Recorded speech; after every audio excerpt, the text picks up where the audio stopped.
Ahoy there folks, I'm Captain Benzie and welcome to a somewhat more personal video than I would normally put out. Now I want to say right off the bat in this one, if you follow me purely for my EVE Online content or my board gaming content, if you're not particularly interested in me as a person, that's absolutely fine. I'm not expecting anyone to watch this video. It's something that I want to make as a bit of a personal project, and I understand that a lot of folks who follow my content aren't going to be interested in it. So if you're already thinking this isn't for me, then please feel free to continue scrolling. Your support in my other content is more than enough for me. But if you're interested and intrigued by the title and description of this one, then, well, stick around and maybe you'll learn something about myself, maybe even yourself too, depending.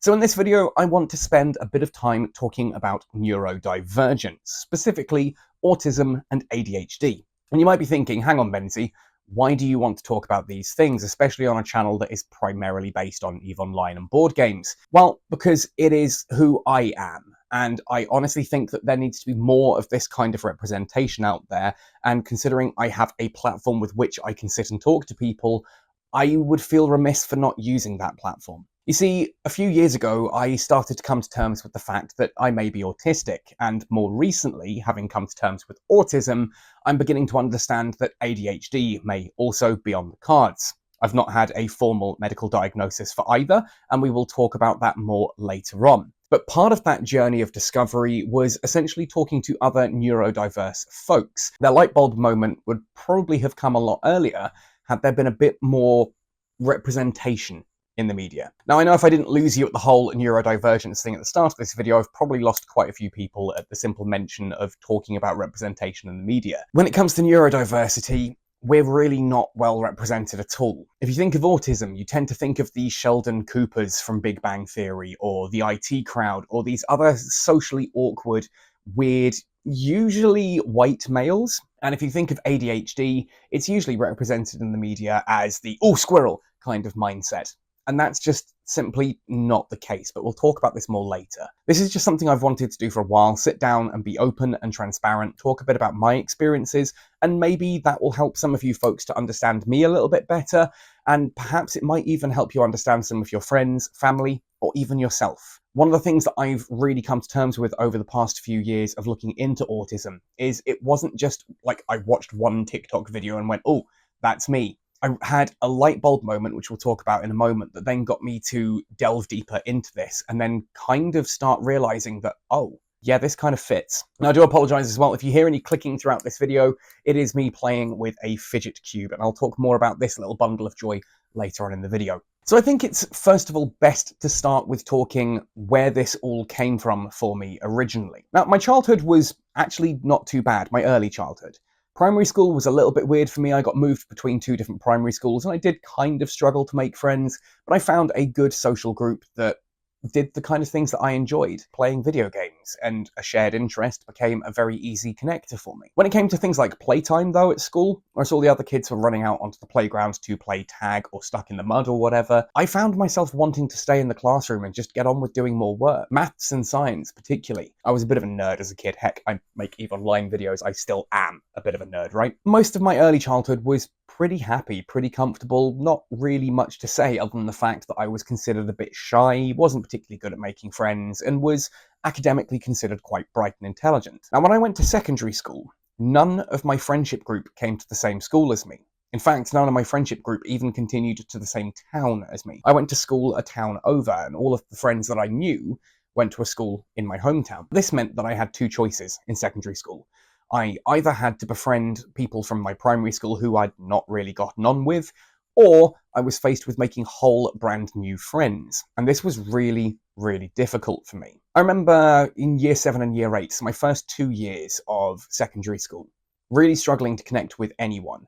I kind of had a couple of friends who I shared interests with, but they still, on a regular basis, told me how weird I was. One of them was absolutely astonished that I knew all of the lyrics and all of the track listings on every album that I owned, which to me seemed a normal thing. Like, I've paid money for this, I enjoy listening to it, of course I know what all the tracks are called and the order they're in, and the lyrics to all of Linkin Park's Hybrid Theory. And I was very interested in things like tabletop gaming. I was big on Warhammer 40,000 at the time, stretching into Warhammer Fantasy. I was big into card games like Magic the Gathering. I was getting into board games and other tabletop games. And exploring video gaming in things like Diablo, World of Warcraft, that kind of thing. Those friends seemed to be good friends when we were sharing interests. At the weekend, going around to their houses to play video games was always a good laugh, but it got confusing when I came to school because I would be talking to them about what we'd been doing at the weekend or what games we were interested in, and they would suddenly be very distant on this and actually mock me in front of other people. Now, I've come to terms with the fact that this was just because I was autistic and different, and they had been able to sense that, and most people in my secondary school considered me a bit of a weirdo and a freak. I was kind of just starting my goth phase at the time as well, so that probably didn't help. I kind of knew that I was different to everyone else around me, even if I couldn't put a finger on how and why. There was a point in my second year going into my third year where I found a new friendship group, again, all with a shared interest, and I felt like we were getting on really well until one lunchtime I came out of the lunch hall to find that my bag had been emptied, with a single note left in it saying, "We've emptied your bag and hidden all of your stuff around the school. Good luck finding it." Now, I never bothered to go looking for it. I still had pens and that in my pocket. I had enough to get on with my work, and it was easy enough to just say to my teachers and show this handwritten note to explain why I didn't have my homework, why I didn't have any of my books and things. When I confronted one of that friendship group about why they'd done this, he kind of just laughed at me and said, "Because you're a bit weird and we thought it would be funny to watch." Like, there's no two ways about it, that's bullying. But I always wondered in secondary school why I was getting bullied. I was trying to be friendly, I was trying to keep to myself, I was trying desperately, not so much to fit in, but to actually go unnoticed. I wanted to be so hidden that people just didn't really see me, that I was just as normal as everyone else. And this brings me to actually something I want to sort of tangent off onto here. When we talk about autism and ADHD and neurodiversity, there's always someone who comes up with the line, "Everyone's autistic or ADHD these days, it's just the new trend." If you are thinking that people are choosing to relate to autism and ADHD because it's trendy, that comes from a privilege of having spent your entire life fitting in. If you think that people want to relate to these conditions, these disabilities, purely for clout, purely to stand out and be special, then that really speaks to a situation of privilege where you've all your life fit in and you've been actively seeking to find ways to stand out. We spent our entire childhoods desperately trying to fit in. So for us to come to terms with being neurodivergent isn't a badge that we want to wear. I'm not happy to say, "Hey, I'm autistic, I have ADHD." I'm admitting to having a qualifiable disability. I have care needs because of this. I have to think about things differently. I'm a neurodivergent person living in a neurotypically set up world, and that causes difficulties. I'm not doing this because I want some kind of clout. I'm relating to that and wearing that badge because it's who I am. It answers the questions of, why did I feel so different my entire childhood? I was talking to a friend of mine while I was in Zimbabwe. He's based in the UK and he's a child psychologist. And I was talking about some of the issues and things that I was having at that time. And he said to me, "Ben, have you considered that you might be autistic?" And I just kind of laughed. One of my best friends in secondary school is a lad who was diagnosed at an early age with what was then referred to as Asperger syndrome. I had known a strongly autistic friend. The psychologist said to me, "No, I'm being serious. Look into it."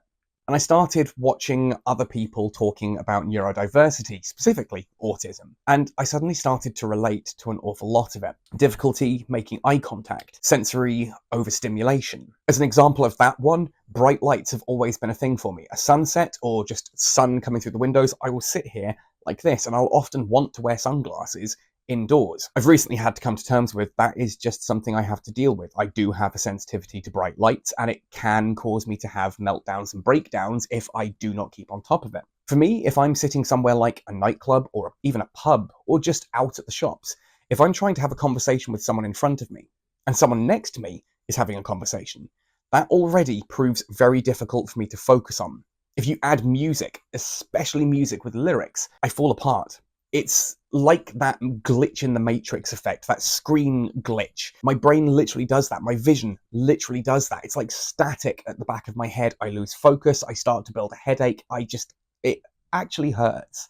ADHD's been a more recent realization. I was seeing a girl recently who is ADHD. We've been talking about this a lot, and I started reading a book called Unmasked, in which the author, Ellie, talks about her experiences with autism and ADHD. She explains that 70% or so of autistic people are also ADHD, and she talks through a lot of the symptoms that she has and that other ADHD people have, and I relate a lot to those. If I'm sitting still in a meeting or something at work and I'm trying to focus, I can't do it. I will be bouncing my leg. I will want to get up and walk around. I'll often sit talking to friends and family with my phone in my hand, just idly scrolling through Twitter or Instagram or whatever. I'm not actually watching anything. I'm not reading the posts, but just that feeling of scrolling gives me a bit more focus. It's why I have this wonderful thing. I can sit here and run my fingers over these different cogs, this little ball. I can click these little buttons, play with this little stick, click the light switch or rotate the bottom bit. And this gives me a little bit of sort of fidget stimulation that really actually helps my brain to focus. So I can sit here and talk to you, focusing on the subject that I want to talk about, because my finger is running little circles like this. The fact that coffee doesn't wake me up or keep me awake. I can have a cup of coffee and then fall asleep straight after it at night. Hyperflexibility in my joints is another key trait of this. Along with, there's a rejection theory to do with ADHD as well, that may or may not be attached to the condition itself, and it may just be a side effect of the fact that you spend a lot of your time in life not really knowing who you are and what's going on, that I absolutely relate to as well. But again, another topic for another video. Another autistic one for me is touch sensitivity, not just the fiddle. Like, this has this wonderful little flat area on the side of it that I just love to run my finger and thumb over, and I can find that quite soothing.